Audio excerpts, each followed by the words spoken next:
Okay, the question is, we have 5 vowels in the alphabet, but how come these vowels can be pronounced in different ways? So in this discussion, we will be learning how to classify vowels. The first question is, how vowels are classified? So, just a short recap. Who wants to give the definition of vowel based on the discussion that we have last, probably on the prelims of our introduction to linguistics?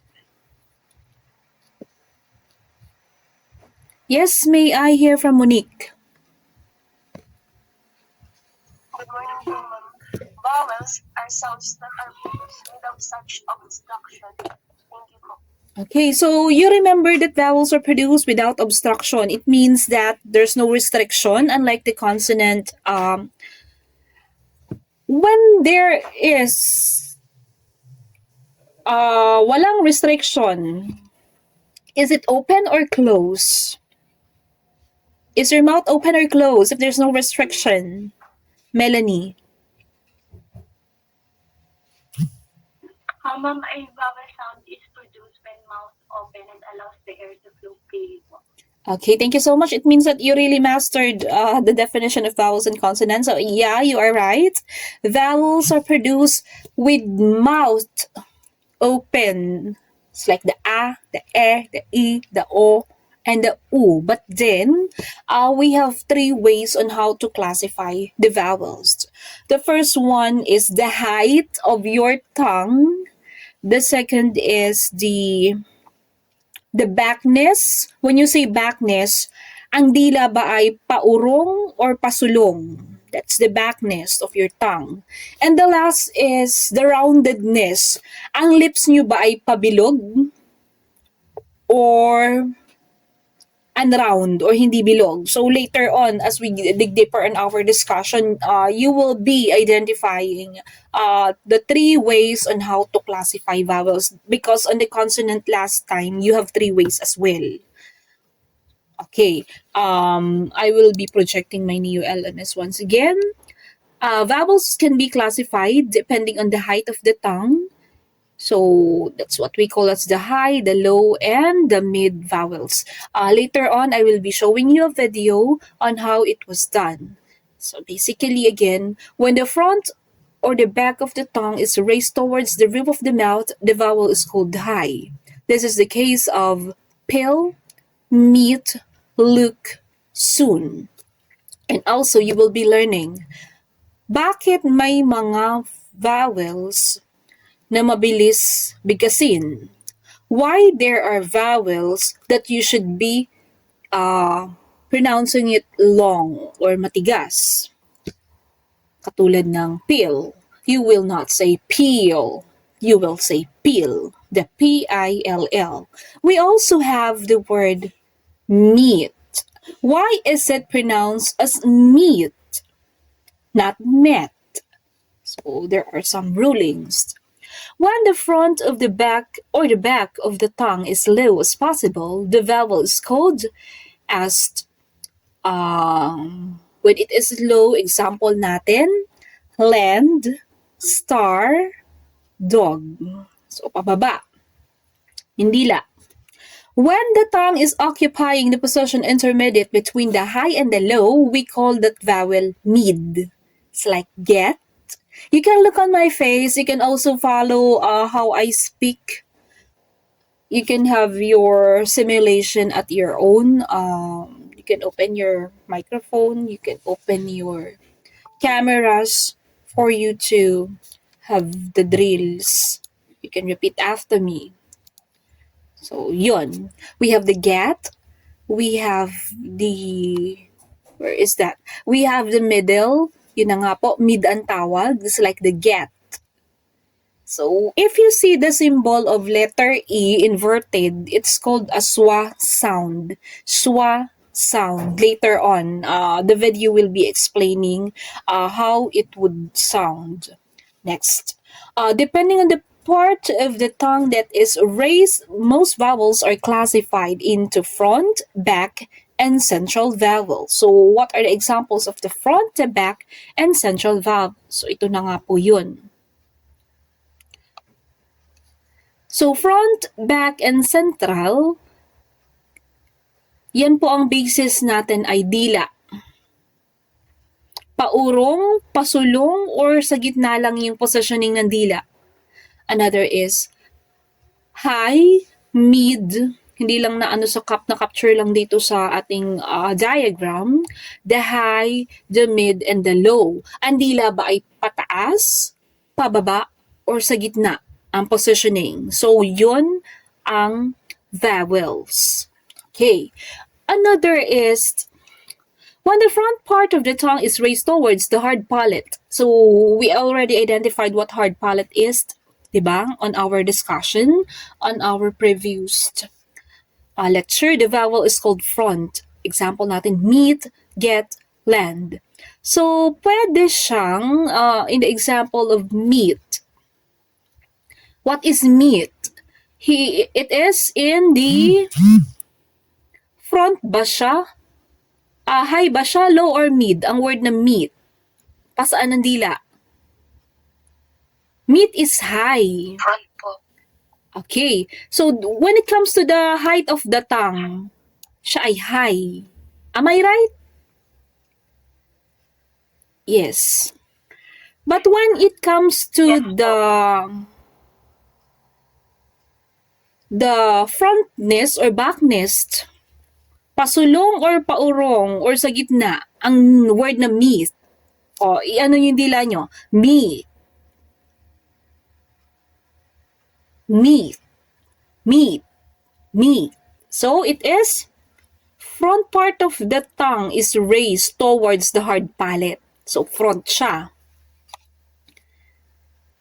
Okay. So, you will be clearly understanding this diagram kapag sinubstitute nyo na ito sa International Phonetic Alphabet. So, in this case, naka-International Phonetic Alphabet na po ito and not yet transcribe. Katulad ng example, dapat naka-transcribe na siya. How about the word get? Is the word get, when it comes to the height of the tongue, high, low, or mid? You can unmute yourselves. Meron ba ako i-admit sa meeting room? Wala pa naman. Okay. How about the word get? When it comes to the height of the tongue, it is high, low, or mid?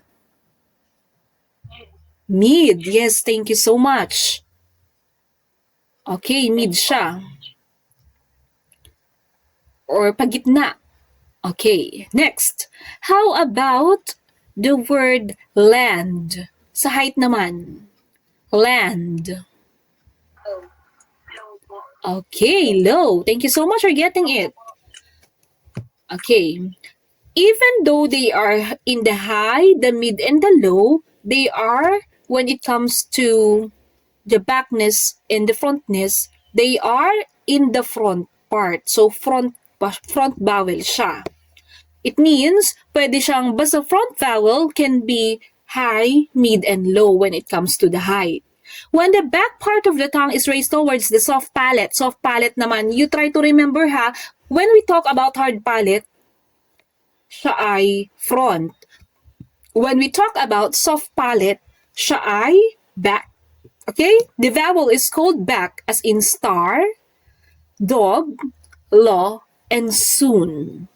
So, ang star is in the back. Thank you so much.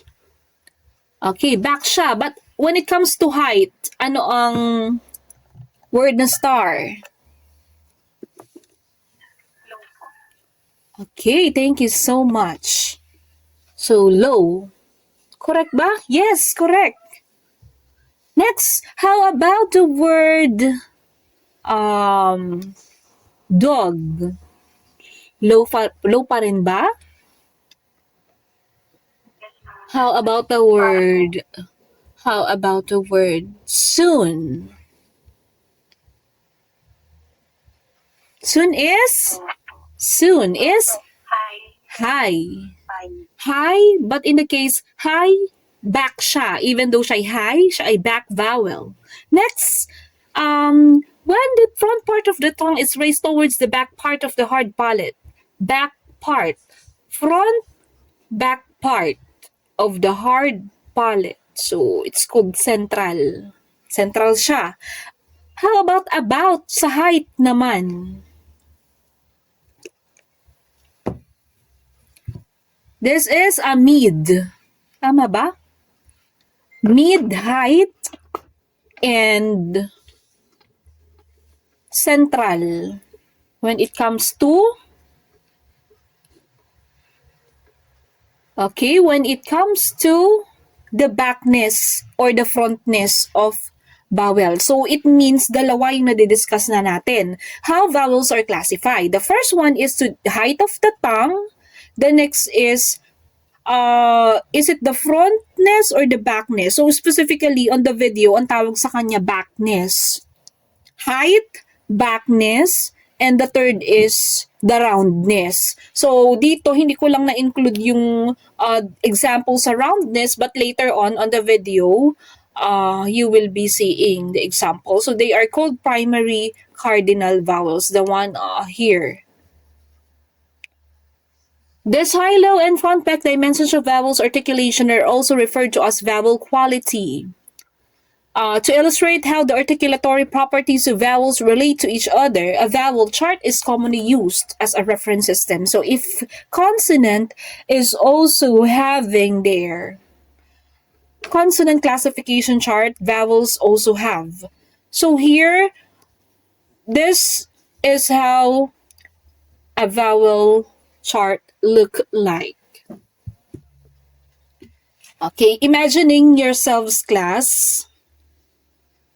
Ito yung transcription in the IPA symbol. So, on our discussion, i-discuss kung separate ang IPA para hindi kayo confused. Doon muna tayo sa vowel and consonant kasi I just decided to separate the vowel and the consonant para hindi malito.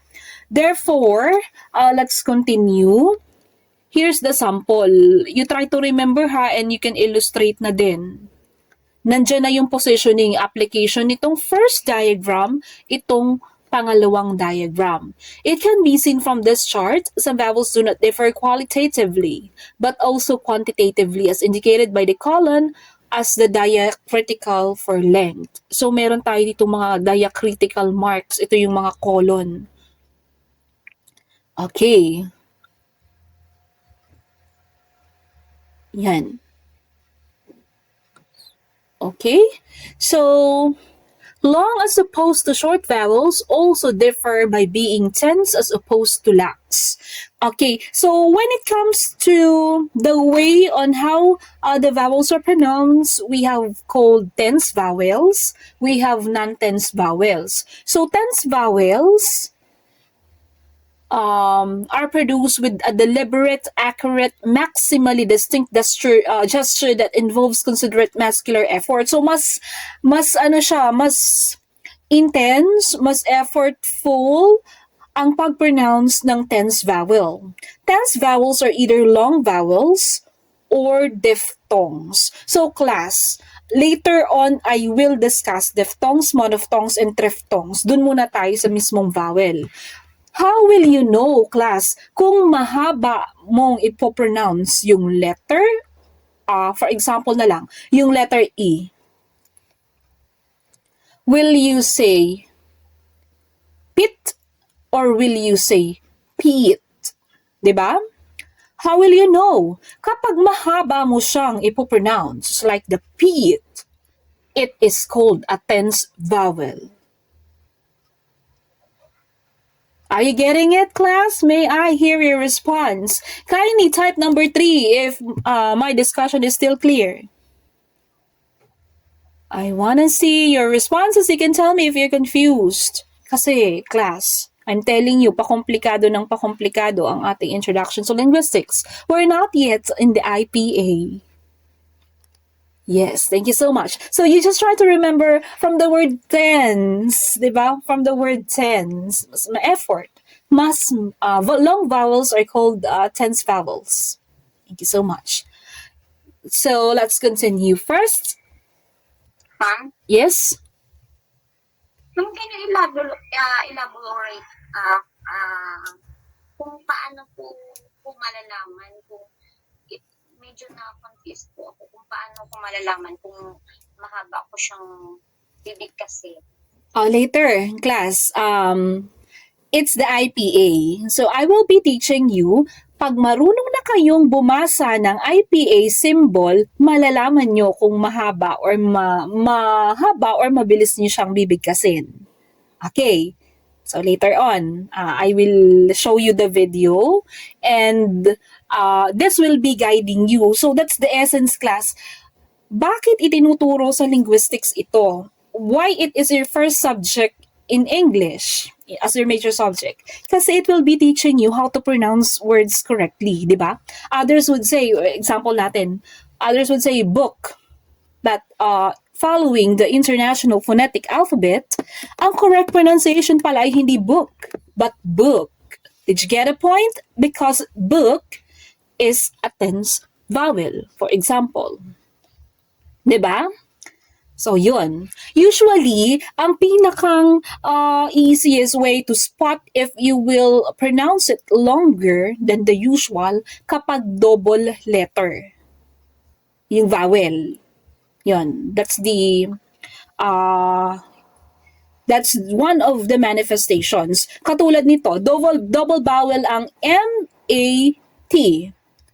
M-E-A-T, how many vowels do we have in meat?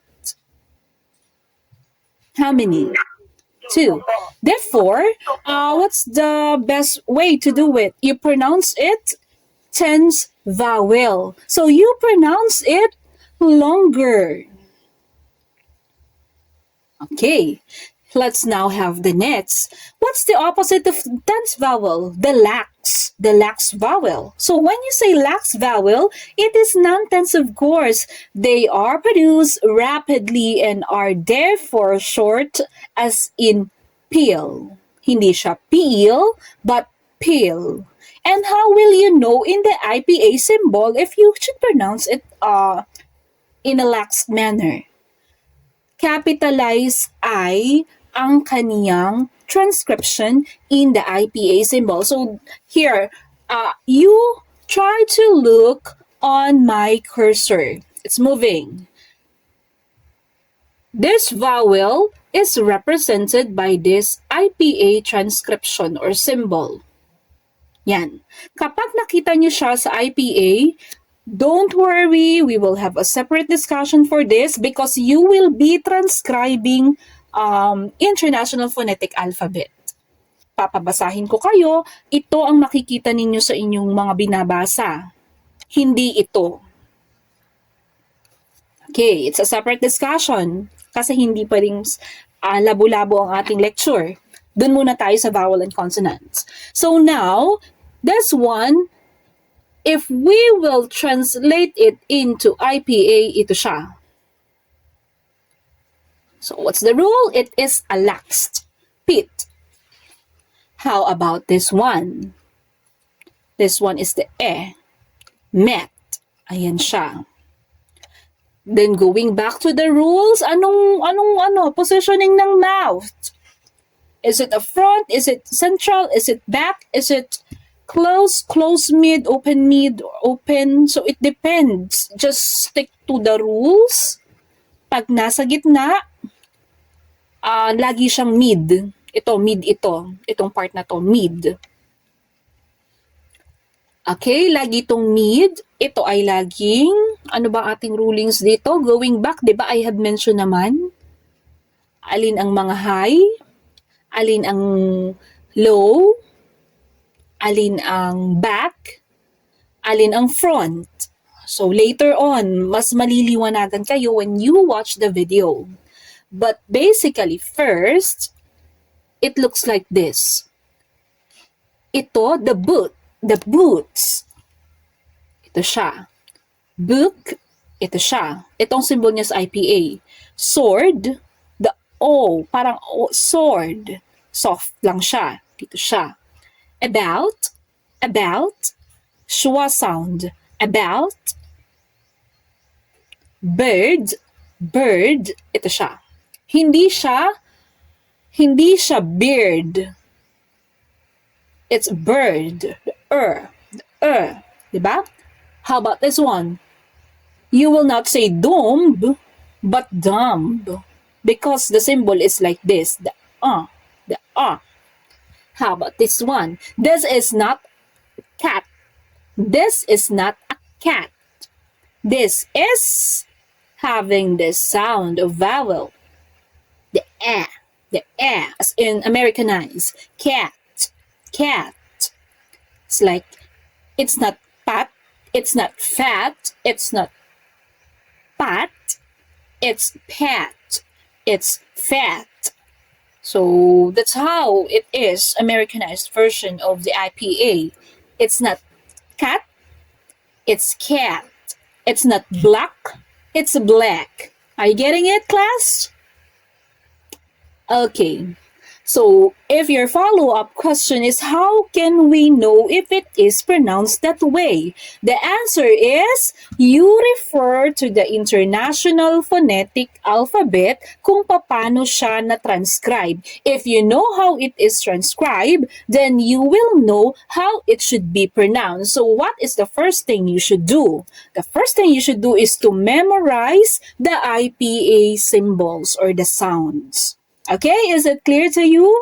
I will show you later. Okay, how about the bar? Bar, the bar. It's not bear, it's bar because it is like this one. How about this one? This is not pod, this is pod. In between OA, pod, pod. Okay, so I guess that you are having some background there already. And for you to have a deeper understanding, I will be playing a video that will show how the vowels are classified. So I will be muting myself first, and then you watch critically, and we will be analyzing it later.